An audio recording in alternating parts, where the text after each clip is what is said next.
Auzubillahiminash-shaytanir-rajim. Bismillahir-rahmanir-rahim. Assalamu alaikum to all of you.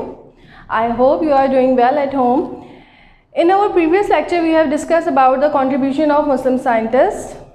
Today, we are discussing the contribution of other biologists.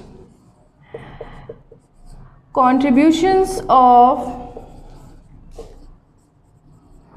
other biologists. Basically बेटा, जैसे आप लोग class 9th में आ गए और class 9th में आने के बाद ये है कि हम कोई भी टॉपिक अपना स्किप नहीं करते हैं, क्योंकि हम श्योर नहीं होते कि क्या चीज़ नहीं आएगी। बुक में जो चीज़ है वो हमें पढ़नी है और समझनी है। जिस तरह से मुस्लिम साइंटिस्ट तो इम्पॉर्टेंट होते हैं पेपर्स के हवाले से कि उनसे रिलेटेड क्वेश्चंस आते हैं। अदर बियोलॉजिस्ट से रिलेटेड एमसीक्यूज़ भी आ सकते हैं आपके पास कि किसी भी साइंटिस्ट का नाम दे दिया जाए और उससे उसके कॉन्ट्रीब्यूशंस में मल्टीपल चॉइसेस दे दी जाएं, या एक पर्टिकुलर अगर उसकी कॉन्ट्रीब्यूशन है तो वो दे दी जाए और आपको साइंटिस्ट का नाम जो है वो सिलेक्ट करना हो। तो इससे रिलेटेड एमसीक्यूज़ भी आ सकते हैं। इसके अलावा क्वेश्चन में भी ये पूछे जा सकते हैं। तो आपको एटलीस्ट 5 अदर बियोलॉजिस्ट के कॉन्ट्रीब्यूशंस उनके नेम के साथ आपको पता होने चाहिए। Here we are discussing some. The first one is William Harvey. He described the circulation of blood in human body. कि ब्लड की जो पूरी बॉडी के अंदर जो सर्कुलेशन है किस तरह से सर्कुलेट हो रहा है, उस तमाम फंक्शन को सबसे पहले किसने डिस्क्राइब किया था? विलियम हार्वे ने। Next is Galileo. Galileo invent the microscope. Basically microscope को हम फिज़िक्स के अंदर डिस्कस करते हैं, उसकी वर्किंग, उसके कंस्ट्रक्शन को, लेकिन यहाँ पे एज अ बियोलॉजिस्ट इसको क्यों, इनके कंट्रीब्यूशन को हम स्टडी कर रहे हैं? Because due to the microscope we are able to study the micro organisms. अगर माइक्रोस्कोप नहीं होता तो हम माइक्रो ऑर्गेनिजम्स को देखने के काबिल नहीं होते। और माइक्रो ऑर्गेनिजम्स की क्या इंपॉर्टेंस है कि उसकी बाकायदा एक अलग से सेपरेट ब्रांच मौजूद है जिसको हम माइक्रोबियोलॉजी कहते हैं। तो माइक्रोबियोलॉजी की ब्रांच भी आपको पता होगा, मैंने अपने लास्ट लेक्चर में भी बताया था कि माइक्रोबियोलॉजी की ब्रांच कब बनी थी? जब माइक्रोस्कोप इन्वेंट हो गया था और उसके बाद हम माइक्रो ऑर्गेनिजम्स को स्टडी करने लगे थे। ठीक है, बिल्कुल इसी तरह। तो Galileo invent the microscope and with the help of microscope we study the micro organism.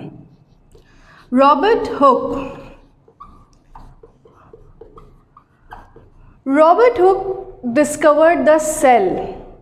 इन्होंने सबसे पहले स्टडी किया bark of oak tree. Oak tree के बार्क को स्टडी करे थे। उसमें उन्होंने देखे कि स्मॉल चैम्बर्स, इस तरह से हनी बी, जिस तरह हनी बी का जो कॉम्ब होता है, शहद की मक्खी का जो छत्ता होता है, इस तरह से उसमें उनको स्ट्रक्चर्स नज़र आए and he named them as cellulae, जिसको शॉर्ट फॉर्म में हम सेल कहते हैं। ठीक है, Robert Hooke discovered the cell. Next one is Edward Jenner. Edward Jenner first describe the vaccination.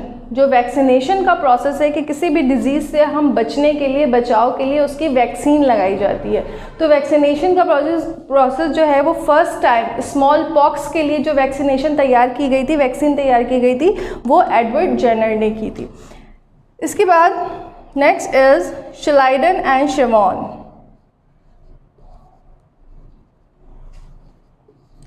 शिलाइडन and Schwann, they are the two scientists who study the detailed structure of plant cell and animal cell। इसमें से जो botanist और एक zoologist हैं, इन्होंने detailed plant and animal cells के structure को discuss किया and finally they formulated the cell theory. Cell theory हम अपने चैप्टर नंबर 2 में हम पढ़ेंगे।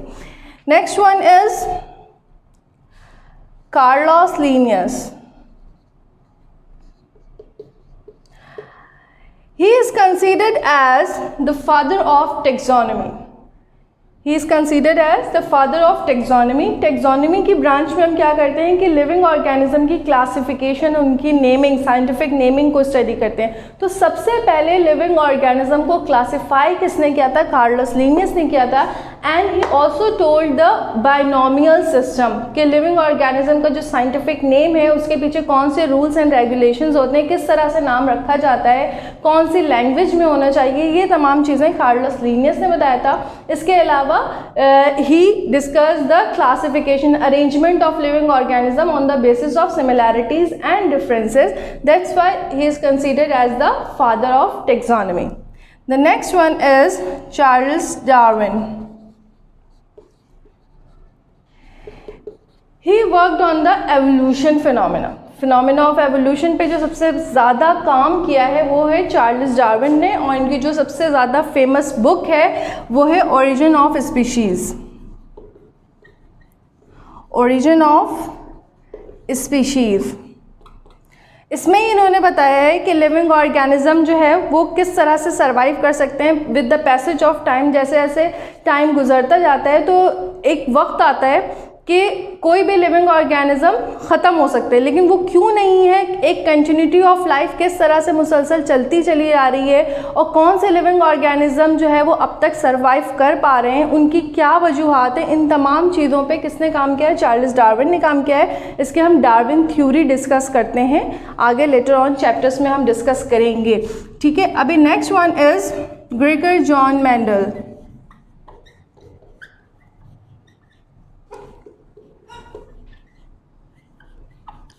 Gregor Mendel works on the phenomena of genetics. Genetics के ऊपर जो है सबसे ज़्यादा काम किया है वो है ग्रेगर जॉन मेंडल ने काम किया है। जेनेटिक्स में क्या चीज़ हम डिस्कस करते हैं कि लिविंग ऑर्गेनिज्म के अंदर हेरिडिटरी कैरेक्टर्स कौन कौन से हैं, यानी कि वो कैरेक्टर जो पेरेंट्स से ऑफ स्प्रिंग के अंदर ट्रांसफ़र होते हैं, इनहेरिटेंस का जो प्रोसेस होता है उसके पीछे कौन से रूल्स एंड रेगुलेशन या लॉज हैं, कौन से लॉज उसके पीछे काम कर रहे हैं, उन तमाम चीज़ों को किसने डिस्कस किया था? ग्रेगर जॉन मेंडल ने। इनके भी डिफरेंट लॉज मौजूद हैं जो कि हम आगे चैप्टर्स में डिस्कस करेंगे। Next one is Watson and Crick. Watson and Crick, they worked on the detailed structure of DNA. They told us कि डीएनए का स्ट्रक्चर कैसा होता है, डबल हेलिकल स्ट्रक्चर, जो हम डीएनए का स्ट्रक्चर इस तरह से डबल हेलिकल स्ट्रक्चर बना रहे हैं, डबल हेलिकल स्ट्रक्चर को किसने डिस्क्राइब किया है? वॉटसन एंड क्रिक ने। तो ये कुछ अदर बायोलॉजिस्ट थे और उनके कंट्रीब्यूशन को मैंने वन बाय वन डिस्कस कर दिया है। फिर इसके आपने कंट्रीब्यूशन ही याद रखनी बेटा। देखो जब सवाल किया जाता है कंट्रीब्यूशन का तो उसमें इधर उधर की बातें नहीं करते कि वो कहाँ पैदा हुए, कैसे रहते थे, कहाँ से तालीम हासिल की। No, our main point is their contribution. तो इनमें I have told you their contribution. Now student, we are discussing the another topic which is the biological method. What is biological method? To study any biological problem. Living organism से related जितने भी problems हैं या living organism की वजह से जो भी प्रॉब्लम्स हैं, they are considered as biological problem. और उसको रिजॉल्व करने के लिए, सॉर्ट आउट करने के लिए जो साइंटिफिक मेथड होता है, एक तरीक़ाकार है, वो कहलाता है biological method. Biological method is the scientific method to resolve the biological problems. ठीक है। अब बायोलॉजिकल प्रॉब्लम्स के किसी भी, जब हम प्रॉब्लम को, किसी भी फिनोमेना को जब हम स्टडी करते हैं तो उसका एक पर्टिकुलर मेथड होता है। हैपहैज़र्ड कोई भी काम या सिस्टमिक हैपहैज़र्ड कोई भी काम नहीं होता। किसी भी चीज़ को रिसर्च करने के लिए या उसकी स्टडी की जाती है, एक पर्टिकुलर एक मैनर, सिस्टमिक मैनर मौजूद है, उसके डिफरेंट स्टेप्स हैं। ठीक है। The first one is observation. Observation, the first step is observation, कि आप कोई भी प्रॉब्लम ऑब्जर्व करते हैं, उसको देखते हैं, उससे रिलेटेड इंफॉर्मेशन और डाटा कलेक्ट करते हैं। जिस भी फिनोमेना से रिलेटेड हम कोई भी इंफॉर्मेशन कलेक्ट करते हैं, that is called as your data. ठीक है। कहीं पे भी लिविंग ऑर्गेनिज्म से रिलेटेड अगर कोई प्रॉब्लम है तो वो बायोलॉजिकल प्रॉब्लम है और उसको आपने ऑब्जर्व करना है, उससे रिलेटेड इंफॉर्मेशन कलेक्ट करनी है, दैट स्टेप इज ऑब्जर्वेशन, और simply you can say the collection of data. The next step is hypothesis. How can you define the hypothesis? On the basis of collected information, जो information आपके पास collect हुई है उसकी बुनियाद पे अगर कोई आप अपनी राय कायम करते हैं, that opinion is called as hypothesis. और इसकी प्रॉपर डेफिनेशन क्या है कि the intelligent guess in the form of statement is called as hypothesis. कि इंटेलिजेंट गेस किसको हम कहते हैं? तुक्का लगाना, ठीक है, either it would be correct और रॉन्ग। एक हमने सिर्फ अपनी राय, एक ओपिनियन, एक तुक्का लगाया है कि आया हमारी बात सही भी हो सकती है और गलत भी हो सकती है, तो वो इंटेलिजेंट गेस किस बुनियाद पे हम लगा रहे हैं? ऐसे ही तो नहीं ना, किस बुनियाद पे लगा रहे हैं? On the basis of our observation, कि जो भी इंफॉर्मेशन हमारे पास मौजूद है उसकी बुनियाद पे हम कोई इंटेलिजेंट गेस या अपनी ओपिनियन कायम करते हैं, that step is hypothesis. Hypothesis की डेफिनेशन क्या है? The intelligent guess, the scientific intelligent guess in the form of statement is called as hypothesis. And what is next to the hypothesis? Deduction. Deduction क्या है? Detect करना, छानबीन करना, ठीक है, कि एक जो आपने अपनी राय कायम की है उससे रिलेटेड पॉसिबल आंसर्स को तलाश करना, ठीक है। पॉसिबल्स आंसर यानी कि आप कह सकते हैं कि लॉजिकल एक्सप्लेनेशन, अपनी ही बात को एक्सप्लेन करना, जो जो उससे रिलेटेड पॉसिबिलिटीज़ हैं उसको अपने इर्द गिर्द अपने इंफॉर्मेशन को कलेक्ट करना। सबसे पहले क्या है कि आपने कोई भी प्रॉब्लम देखी, कोई भी अनयूजुअल चीज़ आप देख रहे हैं, आपने उसको ऑब्जर्व किया, उससे रिलेटेड इंफॉर्मेशन आपने कलेक्ट कर ली। कौन सा स्टेप हो गया? ऑब्जर्वेशन हो गई। अपनी उस ऑब्जर्वेशन की बुनियाद पे आपने एक अपना ओपिनियन कायम किया, अपनी एक स्टेटमेंट दी, वो क्या कहलाएगी? हाइपोथेसिस। अपनी ही स्टेटमेंट को चेक करने के लिए, ठीक है, आपने उससे रिलेटेड क्वेश्चंस को जमा किया। हाँ, अगर ऐसा है तो ऐसा क्यों है? ये वजह भी हो सकती है, ये वजह भी हो सकती है, ये वजह भी हो सकती है, मतलब पॉसिबिलिटीज़ को आपने जो तलाश किया वो क्या है? डिडक्शन। डिडक्शन को दूसरे लफ्ज़ों में हम क्या कहेंगे? Logical explanation. Logical explanation of hypothesis is called deduction. The next one is experiment. Next one is experiment. Experiment क्या है? प्रैक्टिकल अप्रोच, कि किसी भी चीज़ को जब आप परफॉर्म करके देख रहे हैं, किसी चीज़ को आप टेस्ट कर रहे हैं, मतलब कोई एक्शन हो रहा है, प्रैक्टिकली कोई चीज़ परफॉर्म कर रहे हैं, तो वो कहलाता है आपका एक्सपेरिमेंट, ठीक है। नेक्स्ट वन इज एक्सपेरिमेंट के बाद is result.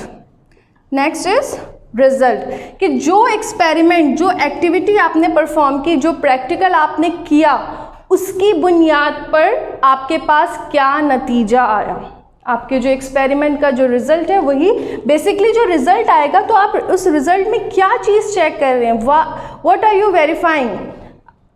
You are verifying your hypothesis और डिडक्शन। जो पॉसिबिलिटीज़ थी आपने उसको वेरीफाई किया कि कौन सा पॉसिबल आंसर हो सकता है, और वही पॉसिबल आंसर अगर आपके हाइपोथेसिस में मौजूद था, जो आपकी ओपिनियन जो आप पहले कह रहे थे, तो फाइनली आपका हाइपोथेसिस करेक्ट हो जाता है। रिजल्ट के बाद अगर सेम वही एक्सपेरिमेंट उसी फिनोमिना पे काम करते हुए, उसी हाइपोथेसिस पे बहुत सारे लोग काम करें और उससे रिलेटेड बहुत सारे एविडेंसेस जमा हो जाएं, then your hypothesis become a theory, ठीक है। थ्योरी में किसी एक बंदे का काम नहीं होता, उसमें बहुत मल्टीपल एविडेंसेस जब ऐड हो जाते हैं, और with the passage of time फौरी तौर पे कोई हाइपोथेसिस जो है वो एक्सेप्ट नहीं होता। ये सिर्फ आपका पर्सनल वर्क रिजल्ट तक रहता है कि आपने एक हाइपोथेसिस बनाया और उस पर एक्सपेरिमेंट करके फाइनली आप रिजल्ट तक पहुंच गए, लेकिन जब with the passage of time आप उसको हर फैक्टर से, हर जाविये से जब आप उसको चेक करते हैं और उससे रिलेटेड आपके पास बहुत सारे एविडेंसेस कलेक्ट हो जाते हैं, then it will become a theory. ठीक है, अब ये स्टेप, ठीक है बेटा, ये स्टेप्स आपको समझ में आ गए होंगे। इसके बाद हम इसके एग्जाम्पल को कंसीडर करेंगे, क्योंकि लास्ट टाइम जो है ये क्वेश्चन आया है पेपर में, आपके पास बोर्ड के पेपर में, कि आपने बायोलॉजिकल मेथड को डिस्क्राइब करना है with the help of malaria example, जो कि आपके बुक के अंदर गिवन है। तो यहाँ पे इस चीज़ को कंसीडर करें। सबसे पहले 18th सेंचुरी की बात है कि मलेरिया एक बहुत ज़्यादा जो है वो स्प्रेडिंग डिजीज़ थी और उससे बहुत ज़्यादा डेथ हो रही थी। तो सबसे पहले साइंटिस्ट थे 1878 में लेवरॉन ने क्या किया, उसने इस मसले को स्टडी करना शुरू किया कि आखिर इतनी डेथ हो रही है, उसको मलेरिया का नाम दिया जा रहा है, तो क्या वजह है, किस वजह से मलेरिया हो रहा है। इसने स्टडी किया, इसने ऑब्जर्वेशन क्या की कि जितने भी ब्लड सैंपल्स थे मलेरियल पेशेंट के, उनको कलेक्ट किया और उसके अंदर एक टाइनी क्रिएचर को इसने ऑब्जर्व किया कि जितने भी पेशेंट्स के ब्लड सैंपल्स हैं, he observed a tiny creature in that sample, and later on that sample creatures are named as the plasmodium, but वो later on उसको नाम दिया गया था कि वो क्या चीज़ है। अभी सिर्फ और सिर्फ ये कंसीडर किया गया था कि उसमें टाइनी क्रिएचर्स मौजूद हैं। उसके बाद उसने प्लाज्मोडियम के ये जो टाइनी क्रिएचर्स हैं, प्लाज्मोडियम को जिसका नाम दिया गया है, उसकी बुनियाद पर उसने अपना एक स्टेटमेंट बनाया कि plasmodium are the cause of malaria, या आप इस तरह से भी कह सकते हैं कि malaria is caused by Plasmodium. ठीक है, यहाँ पे क्या चीज़ है कि उसने अपना एक ओपिनियन दे दिया कि प्लाज्मोडियम जो है, प्लाज्मोडियम की वजह से ही मलेरिया हो रहा है। वो क्या हो गया, hypothesis. Next one is deduction. Deduction मैंने क्या बताया, लॉजिकल एक्सप्लेनेशन होती है कि अगर प्लाज्मोडियम की वजह से ही मलेरिया हो रहा है तो जितने भी हेल्दी पर्सन हैं उनके ब्लड के सैंपल में, उनके ब्लड सैंपल्स में ये टाइनी क्रिएचर्स या प्लाज्मोडियम वो नहीं होना चाहिए। सिर्फ और सिर्फ प्लाज्मोडियम किस में होगा, जो मलेरियल पेशेंट्स हैं। जो मलेरिया पेशेंट्स नहीं है, जो हेल्दी पर्सनस हैं, उनके अंदर वो नहीं होना चाहिए। तो ये चीज़ क्या थी, एक्सप्लेनेशन थी कि अपनी बात को उसने एक्सप्लेन कर दी कि हाँ अगर मैं ये कह रहा हूँ तो ऐसा ऐसा होना चाहिए, पॉसिबिलिटीज़ क्या हैं। उसके बाद next one is experiment. Experiment मैंने क्या बताया, प्रैक्टिकल अप्रोच, कि कोई भी चीज़ जिसको हम प्रैक्टिकली करके देखते हैं, टेस्ट करते हैं, चेक करते हैं। तो फिर इन्होंने क्या किया कि आप 100 पर्सनस का जो है वो डाटा कलेक्ट किया, 100 हेल्दी पर्सनस और 100 मलेरियल पेशेंट्स, उन सब के ब्लड सैंपल्स लिए और फिर उसको टेस्ट किया। तो ये चीज़ क्या है, ये एक्टिविटी है ना, ये टेस्ट है कि उसको परफॉर्म किया। 100 हेल्दी पर्सनस का उसने ब्लड सैंपल्स को कलेक्ट किया, उसको टेस्ट किया। इसी तरह पेशेंट्स जो मलेरियल पेशेंट्स थे उनके सैंपल्स को कलेक्ट किया, उसको चेक किया और फिर जो रिज़ल्ट आया, उसको एक्सपेरिमेंट को करने के बाद उसका जो रिज़ल्ट आया उससे ही ये क्या बात साबित हो गई कि वाकई में सिर्फ और सिर्फ प्लाज्मोडियम मलेरियल पेशेंट के ब्लड सैंपल में मौजूद था, हेल्दी पर्सन्स के ब्लड सैंपल्स में मलेरिया वो प्लाज्मोडियम जो था वो एब्सेंट था, प्लाज्मोडियम मौजूद नहीं था। तो ये क्या आ गया, इसका रिजल्ट आ गया।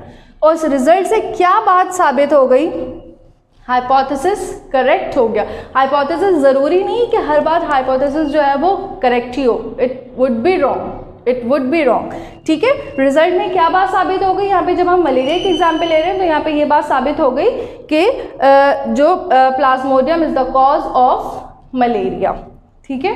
तो यहाँ पे हम एंड करते हैं। थ्योरी के बारे में मैंने बताया कि जब with the passage of time आपके हाइपोथेसिस पे जब डिफरेंट एविडेंसेस, मोर एविडेंसेस जब कलेक्ट होने लगते हैं, it would become a theory. I hope student you understand all the things in this, and now it's time to get home assignment. और आपका जो होम असाइनमेंट है वो ये है कि briefly describe the biological method with the help of malaria example.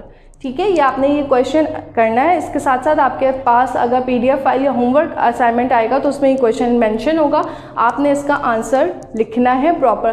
कोई भी चीज़ बेटा आपने परेशान नहीं होना है, हर चीज़ आपकी बुक में मौजूद है, आपके लिए आपकी बुक बेस्ट है, ठीक है। अगर ये बेस्ट नहीं होती तो बोर्ड ऑफ सेकेंडरी एजुकेशन ने आपको नहीं दी होती, ठीक है। तो आपने इसी को फॉलो करना है, इसी से काम करना है। लेकिन इसका मतलब ये भी हरगिज़ नहीं है कि जितना कुछ बुक में लिखा हुआ है एज इट इज़ उठा के लिख दें। नो, सिंपल प्रिसाइज वे में आपने काम करना है with the help of example. See you soon.